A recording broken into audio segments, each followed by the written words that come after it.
Olá, eu sou o Pastor Alan. Nós temos trabalhado sobre uma série de vídeos a respeito de quem é Jesus, trazendo alguns aspectos da identidade de quem é Jesus. E se você não tem acompanhado os vídeos, é a primeira vez que você tem visto, ou você perdeu algum deles, vou passar uma rápida revisão do que a gente tem trabalhado. Então, algumas semanas atrás, nós trabalhamos o vídeo de Jesus como sendo o sumo sacerdote. 2 semanas atrás, nós trabalhamos a respeito da natureza de Jesus. Então, sua natureza divina, sua natureza humana. Aí, na semana passada, nós estudamos sobre os estados de Jesus. Seu estado de humilhação, o seu estado de exaltação. E entendemos o que cada um significa e como se aplica.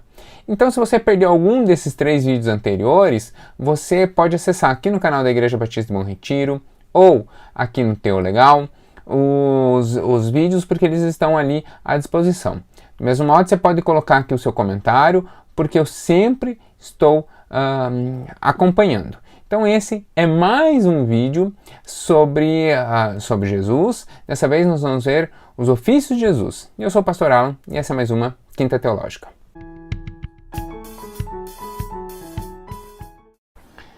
Toda quinta, aqui no canal da Igreja Batista do Bom Retiro, você tem um estudo.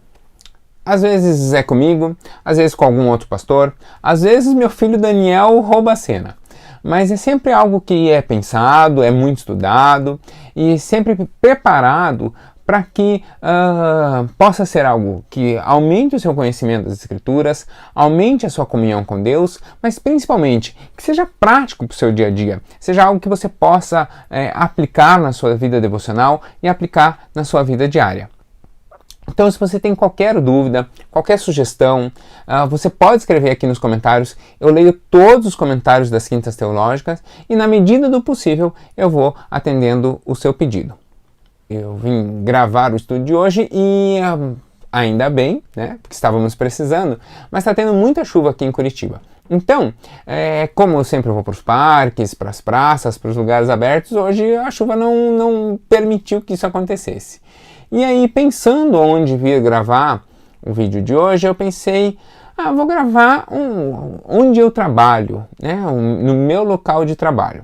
Então, talvez você não saiba, mas eu sou advogado, sou tradutor juramentado de espanhol, sou professor universitário, além de, lógico, isso você já sabe, de ser pastor. E aí, basicamente, essas 4 ocupações, esses 4 ofícios, esses 4 trabalhos, eu exerço nesse espaço. Aqui é um espacinho que tem aqui em casa, aqui tem, ao lado tem os meus livros, aqui tem o meu computador, os meus monitores, onde eu trabalho agora com as aulas à distância. Então eu ministro as aulas aqui, eu realizo os estudos aqui, meus escritos todos acontecem aqui.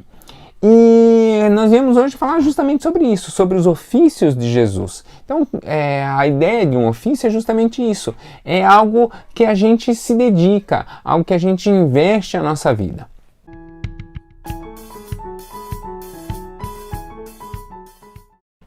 Quando nós vamos descrever a nossa profissão, em português nós usamos o verbo ser. Então, eu sou essa profissão, né? Eu sou advogado, eu sou padeiro, eu sou professor, eu sou frentista, fulano é faxineiro, fulano é pintor, fulano é eletricista, fulano é vendedor. Então a gente usa o verbo ser. Em espanhol é interessante também, porque quando a gente quer perguntar a profissão de alguém, a gente pergunta a que te dedicas? Né?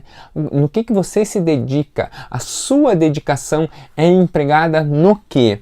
Então, entender esse papel da profissão é algo extremamente importante, porque a nossa profissão é uma marca de identidade. Então, o nosso caráter, quem nós somos, como nós vemos o mundo, um desses aspectos, uma partezinha dessa visão que nós temos de mundo, é justamente a respeito da nossa profissão. Eu lembro que na faculdade de Direito, uma professora de Direito de Família falou assim, existem certos casamentos que são fadados a dar errado. Quando um engenheiro casa com uma advogada, dificilmente vai dar certo. E aí a gente não entendeu o porquê, né? E aí ela explicou. E eu achei essa explicação tão interessante que gravei, né? Me lembro dela até hoje. Essa professora dizia o seguinte, ela dizia que um advogado e uma engenheira, ou um engenheiro e uma advogada não podem se casar, porque o advogado, ele sempre vai olhar, o engenheiro, aliás, vamos ver o engenheiro primeiro, o engenheiro ele sempre vai olhar para uma ocorrência, para um projeto, para algo, sempre olhando o que vai dar certo nesse projeto. E o advogado, né, então o engenheiro sempre olha para determinado sonho e projeto, pensando o que vai acontecer para dar certo. Já o advogado não. O advogado, quando ele olha para um determinado projeto, ele pensa, esse projeto pode ter essa falha, pode ter esse problema, pode gerar esse problema, então a saída para isso é essa, a saída para esse determinado problema é essa, e a saída para determinado problema é esse. Então ele já olha estrategicamente pensando, isso pode dar errado e se der errado eu preciso agir assim. O engenheiro já pensa, isso pode dar certo, ou isso vai dar certo se eu fizer assim.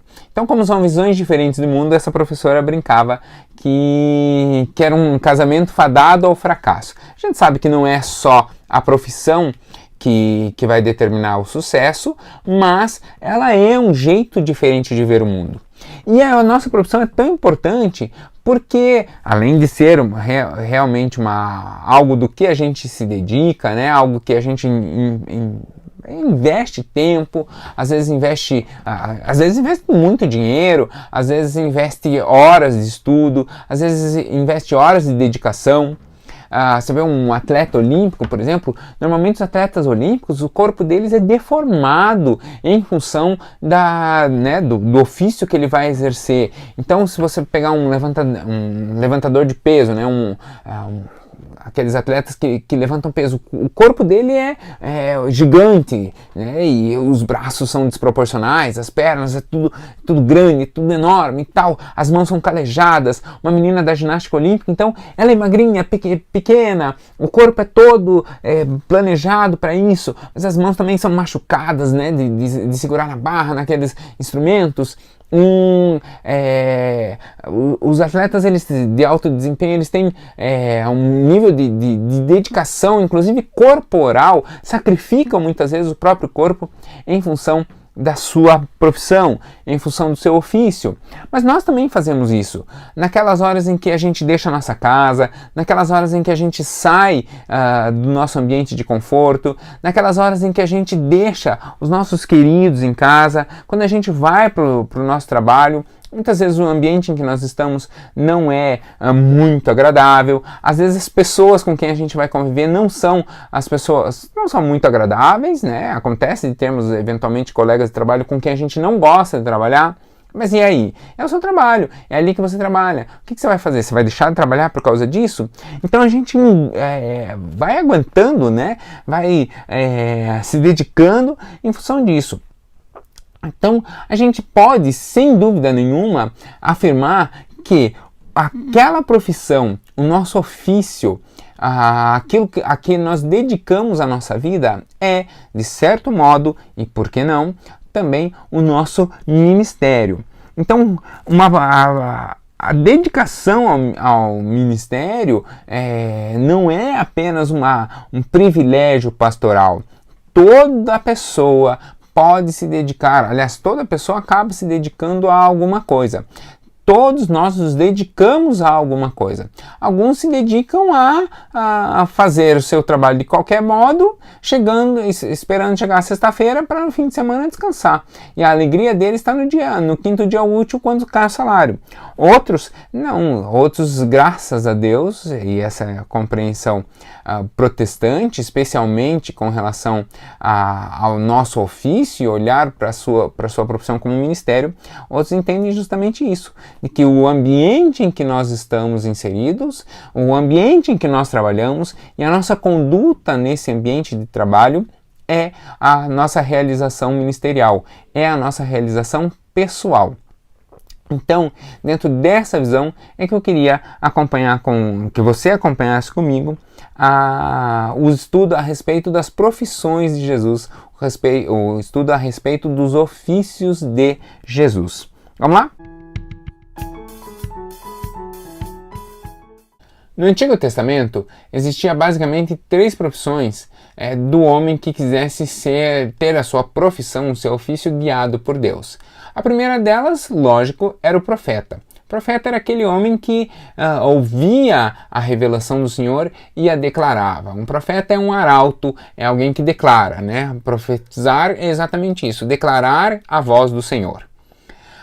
O segundo ofício era o de sacerdote, ou seja, era aquele homem que iria realizar determinadas cerimônias, determinados atos para a expiação do povo e dos pecados do povo, né? E o terceiro ofício possível, que seria mais um ofício dedicado e guiado por Deus, seria o ofício de rei, né? Aí, lógico, Deus ungiria o rei através de um profeta, como aconteceu, por exemplo, no caso de Davi, mas esse ofício de rei seria a ideia de que ele governaria o povo segundo a vontade de Deus. Mas eu comecei o vídeo de hoje falando que nós íamos estudar sobre Jesus. E aí estamos vendo as profissões do Antigo Testamento. É que essa ideia dos 3 ofícios, né, de sacerdote, profeta e rei, a ideia é nós analisarmos a vida de Jesus, o seu ministério, para ver se esses ofícios se encaixam também em Jesus. Então vamos começar? O primeiro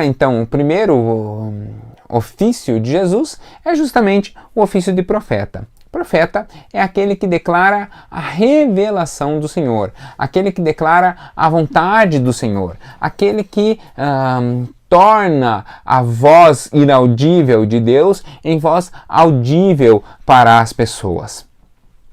Jesus é o perfeito profeta, é o profeta que tem na sua própria vida a revelação máxima de Deus. Mas vamos ver o que diz Mateus, capítulo 21, versículos 10 e 11.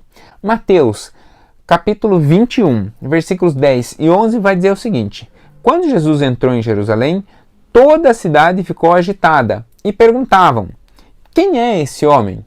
Então está Jesus entrando em Jerusalém e as pessoas perguntando, um alvoroço ali e tal, alguns não entendendo bem o que estava acontecendo, e aí perguntam: quem é esse homem? E aí a multidão respondia: este é Jesus, o profeta de Nazaré da Galileia. Então Jesus é um profeta reconhecido no seu tempo, né? É um profeta reconhecido lá no seu tempo e que realiza algumas profecias, fala algumas declarações, né? Faz declarações a respeito de Deus, do ministério de Deus, né? Da revelação de Deus. Então veja o que diz João, capítulo 8, versículos 28 e 29, a respeito desse caráter profético de Jesus. Então, João, capítulo 8, versículos 28 e 29 diz assim: Então Jesus disse: Quando vocês levantarem o Filho do Homem, saberão que eu sou, e que nada faço de mim mesmo, mas falo exatamente o que o Pai me ensinou. Vou dizer de novo essa frase, que essa frase é boa. Falo exatamente o que o Pai me ensinou. Falar exatamente o que Deus fala é um ato profético. Aquele que me enviou está comigo, continua o versículo. Aquele que me enviou está comigo, ele não me deixou sozinho, pois sempre faço o que lhe agrada. Então, Jesus aqui acaba de fazer uma profecia sobre si mesmo. Mas essa profecia, ela não acaba aqui. A gente sabe da história de Jesus e tal, mas lá em Hebreus, capítulo 1, vai ter um reforço dessa profecia. Não que a profecia precisasse de um reforço, mas assim, essa profecia é retomada para reforçar a ideia. Veja o que diz. Há muito tempo, Deus falou muitas vezes e de várias maneiras aos nossos antepassados por meio dos profetas. Mas, nesses últimos dias, falou-nos por meio do Filho, e aqui Filho com a letra maiúscula, a quem constituiu herdeiro de todas as coisas, por meio de quem fez o universo. O Filho é o resplendor da glória de Deus e é a expressão exata do seu ser, sustentando todas as coisas por sua palavra poderosa. Depois de ter realizado a purificação dos pecados, ele se assentou à direita da majestade nas alturas, tornando-se então tão superior aos anjos quanto o nome que herdou é superior ao nome deles. E a vinda de Jesus, a vinda de Jesus é, entre muitas outras, uma realização profética. Olha o que Atos, capítulo 3, versículo 22 vai dizer. Esse versículo é o cumprimento de um versículo que está lá em Deuteronômio, capítulo 18, versículo 15. Diz assim, Atos, capítulo 3, versículo 22. Pois disse Moisés, o Senhor Deus lhe levantará dentre seus irmãos um profeta como eu, ouçam-no em tudo o que lhe disser. Jesus é profeta porque ele anuncia a palavra do Senhor e as suas profecias passam pelo teste que a própria Bíblia diz que nós devemos colocar para saber se uma determinada profecia vem do Senhor ou não. Qual é esse teste? Bom, esse teste ali no canal do Teu Legal, no vídeo 22, você vai encontrar a resposta. Inclusive com o versículo. Quando um profeta fala algo, há um teste pelo qual nós verificamos se aquela profecia é verdadeira ou não. Lógico que eu não vou deixar você curioso. A marca de veracidade de uma profecia é o tempo. Se no tempo ela se realizar, ok, ela é uma profecia vinda do Senhor. Essa é a identidade, né, de um verdadeiro profeta. As suas profecias se realizam. E as profecias de Jesus, mesmo aquelas não tão felizes e aquelas que falavam da sua morte, mesmo essas se cumpriram. E ainda bem que se cumpriram, né? Graças a Deus, glória a Deus por isso, porque assim somos resgatados. Então Jesus é sim um profeta. Dentro de toda a visão bíblica, inclusive do Velho Testamento, do Novo Testamento, todos os critérios que nós olharmos como de um profeta, e aí volto lá ao vídeo para te recomendar, porque lá eu vou tratar de todos os aspectos do profeta, Jesus preenche todos aqueles requisitos e as suas profecias são realizadas. Então a gente tem confiança de que Jesus é sim um profeta. Mas Jesus não fica só como profeta. Jesus também carrega em seu ministério a realização do papel, do ofício, da profissão, né, de sacerdote. Então, sacerdote no Antigo Testamento é aquele homem que se achegava a Deus e oferecia sacrifícios. Primeiro ele oferecia sacrifício em seu próprio nome, para que assim fosse purificado e pudesse oferecer, então, sacrifícios em nome do povo. Para quê? Para que as iniquidades, o pecado do povo fosse perdoado. Todo sacerdote tem, na sua própria conduta, alguma imperfeição. E a sua oferenda de sacrifício, ainda que fosse totalmente consumida no fogo, e esse era um sinal de que Deus tinha aceitado, toda oferta de sacrifício, ela sempre tem uma imperfeição. No caso de Jesus, ele faz o sacrifício perfeito. Quem diz isso não sou eu, quem diz isso é Hebreus. Hebreus, lá no capítulo 7, versículo 27 e 28, diz assim: ao contrário dos outros sumos sacerdotes, ele não tem necessidade de oferecer sacrifícios dia após dia, primeiro por seus próprios pecados e depois pelos pecados do povo.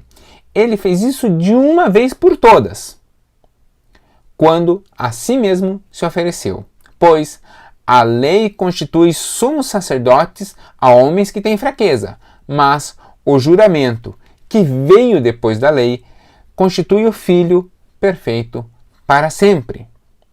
Romanos 8,34 vai afirmar que Jesus é o sumo sacerdote que está no céu e prevê que esse sumo sacerdote continua agindo em nosso favor. Lá diz que Cristo, que morreu e ressuscitou, está à direita de Deus e intercede por nós. Ou seja, lá no céu, no tabernáculo celestial, que é o tabernáculo descrito lá em Apocalipse, lá naquele templo, Jesus ainda é o sumo sacerdote. Tem a descrição disso lá em Apocalipse.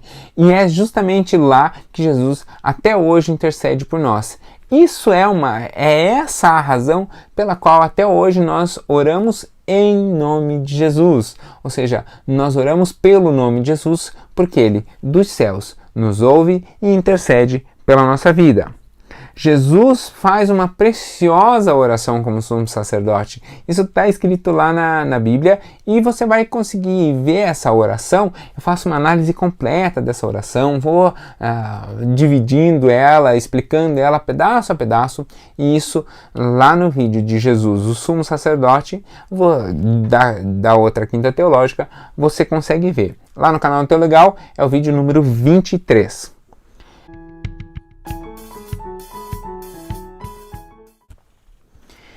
Então, nós vimos que Jesus, ele preenche os requisitos como profeta, ele preenche os requisitos como sacerdote, ele realiza os atos proféticos, ele realiza os atos sacerdotais.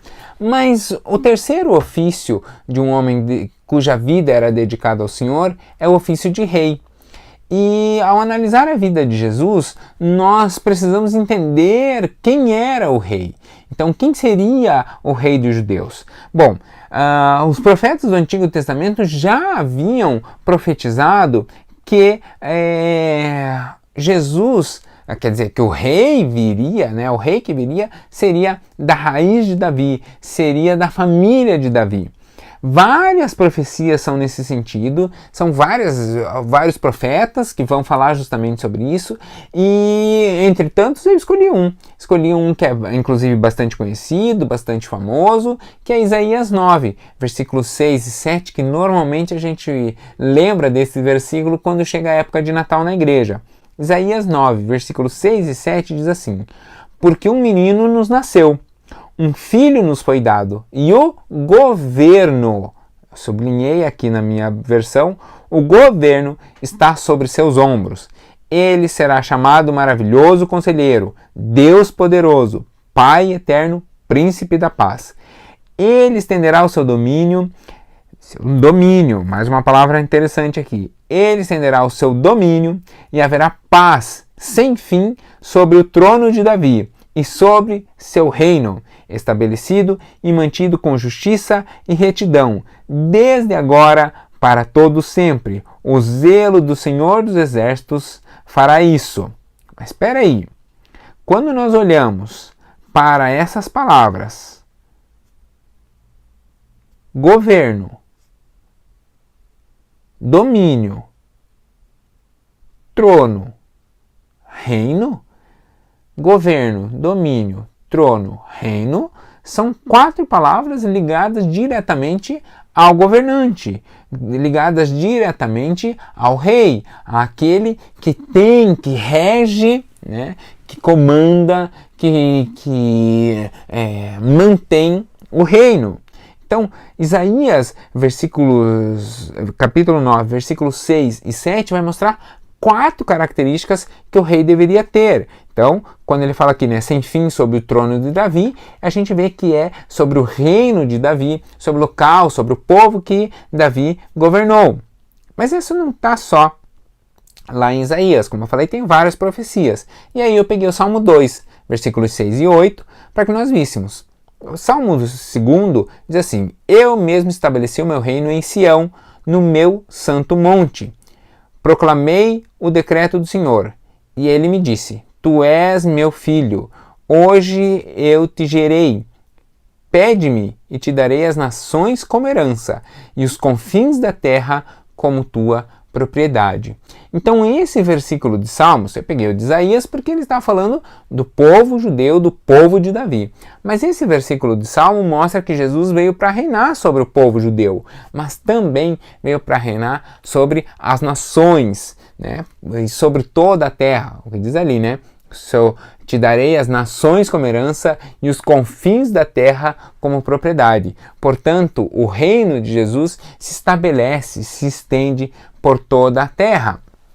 Mas, veja, nem Isaías, nem o salmista disseram que era necessariamente Jesus. Eles profetizam a respeito de alguém da família de Davi que viria para reinar.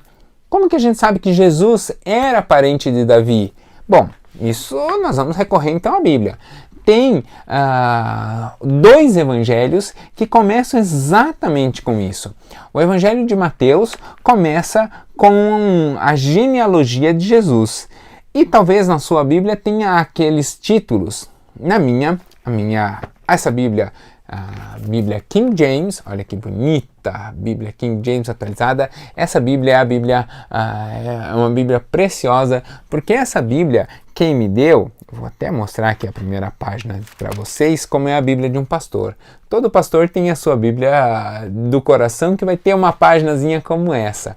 Essa daqui é a página dos pastores que estiveram tanto no meu concílio quanto na minha ordenação, e essa Bíblia que me deu foi justamente a Igreja Batista do Bom Retiro, foi a Bíblia da minha ordenação.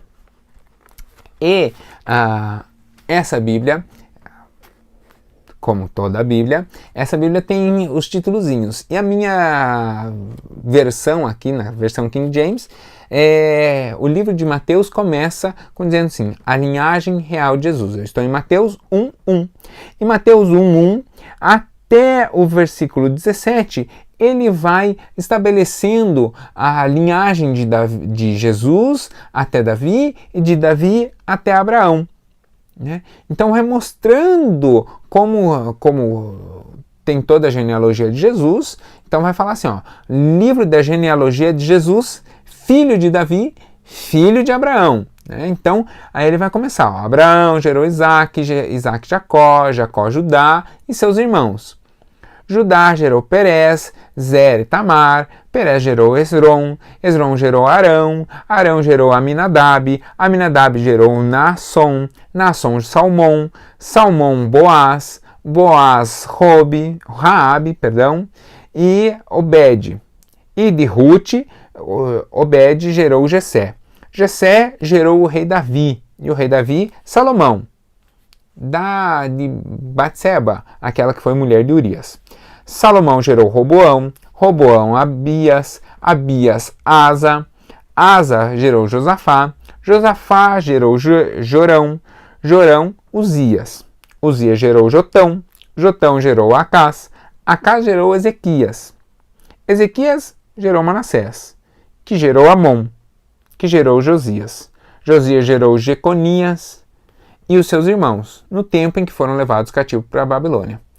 Depois do exílio babilônico, Jeconias gerou Salatiel, e Zaratiel, Zorobabel.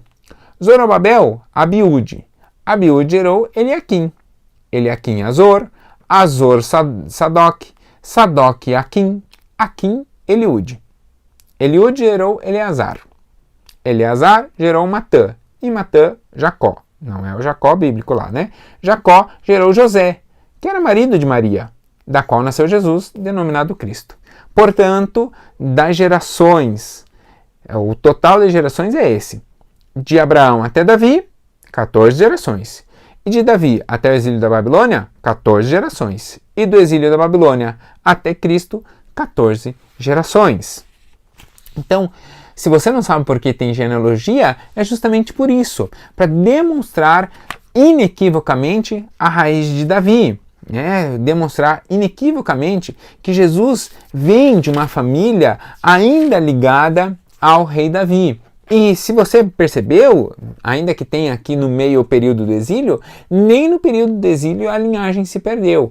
Eles vão para o exílio, mas a gente continua sabendo quem é filho de quem é pai de quem, até chegar em Jesus. Então, com essa linhagem toda que está descrita ali no livro de Mateus, a gente consegue ver que Jesus cumpre essa profecia de ser o rei da família de Davi, né?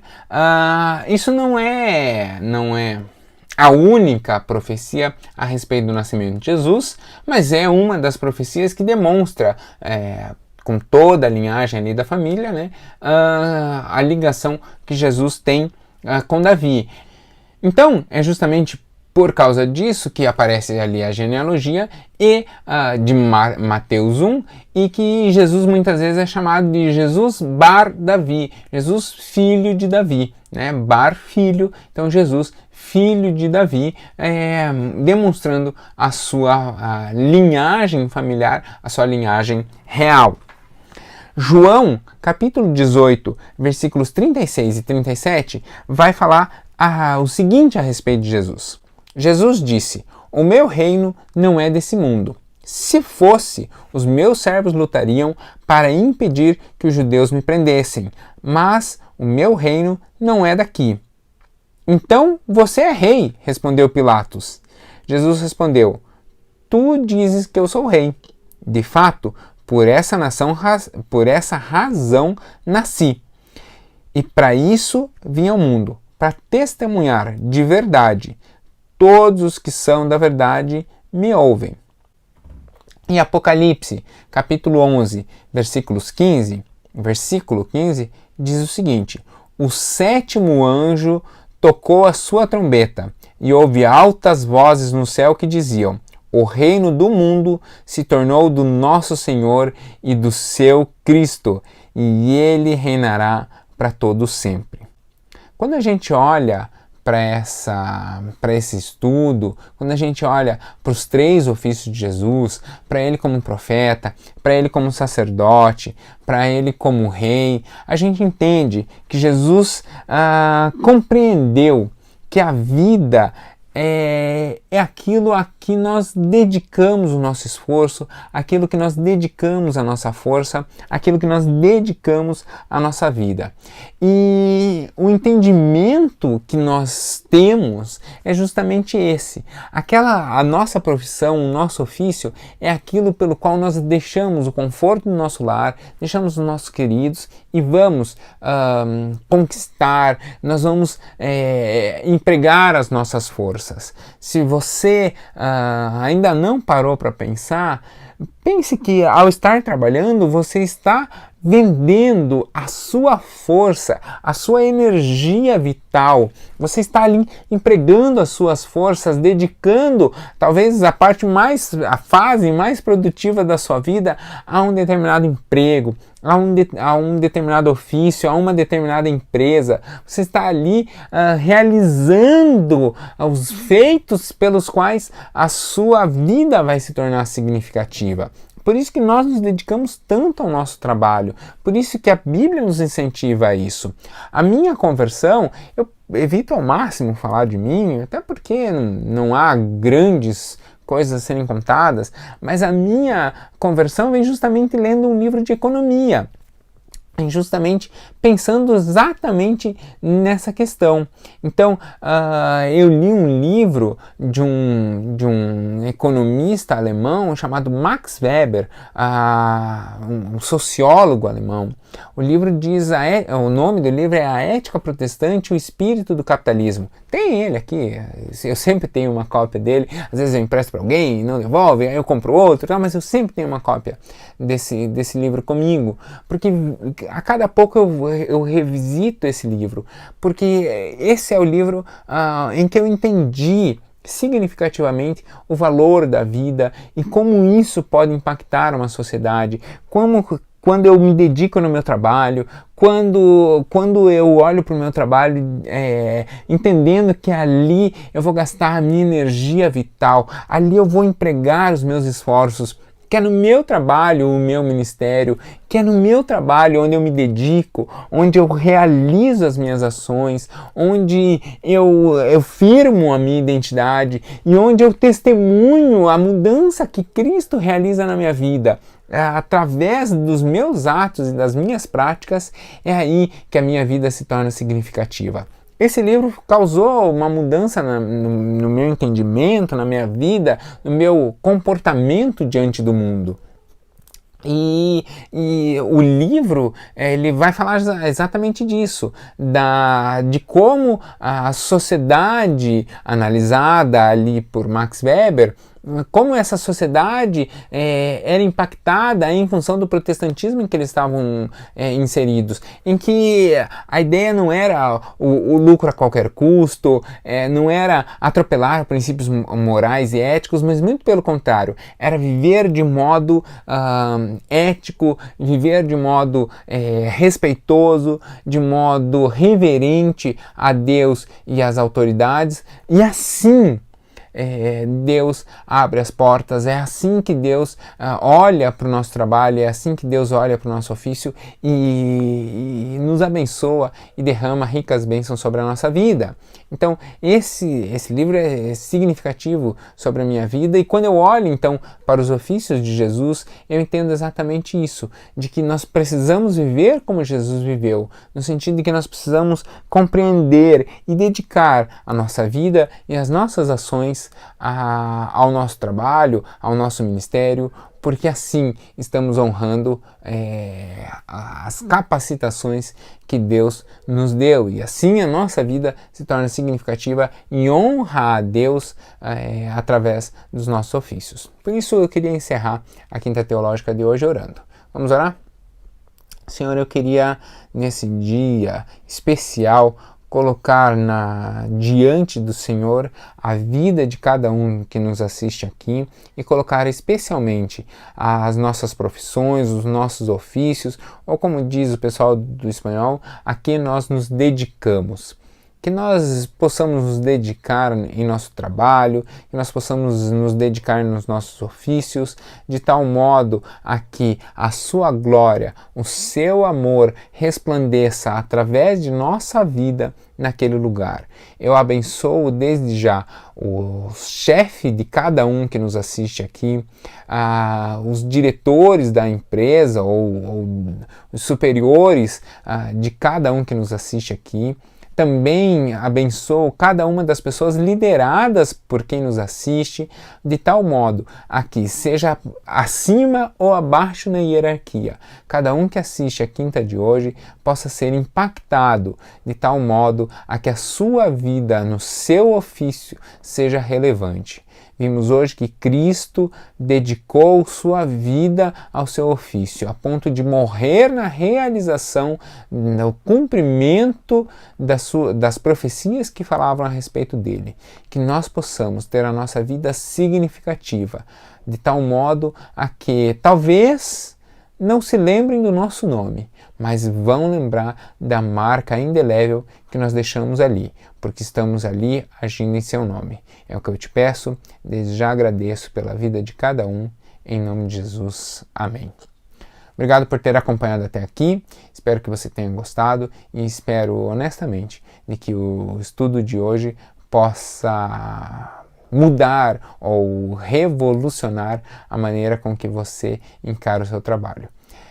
Quando nós passamos a amar aquilo que nós trabalhamos, e não tem problema nenhum se mais cedo ou mais tarde a gente acaba entendendo que é hora de mudar de profissão, mas quando nós nos dedicamos e amamos o lugar em que nós trabalhamos, Deus abre as portas do céu sobre a nossa vida e sobre o local de trabalho em que nós estamos. Por isso, ser uma bênção no nosso trabalho é um jeito também de abençoar o ambiente em que nós trabalhamos, mas também abençoar a nossa vida. Por isso, a minha recomendação hoje. Que Deus abençoe a sua vida e que você seja a bênção, que você seja a luz lá no lugar em que você trabalha. Tchau, tchau.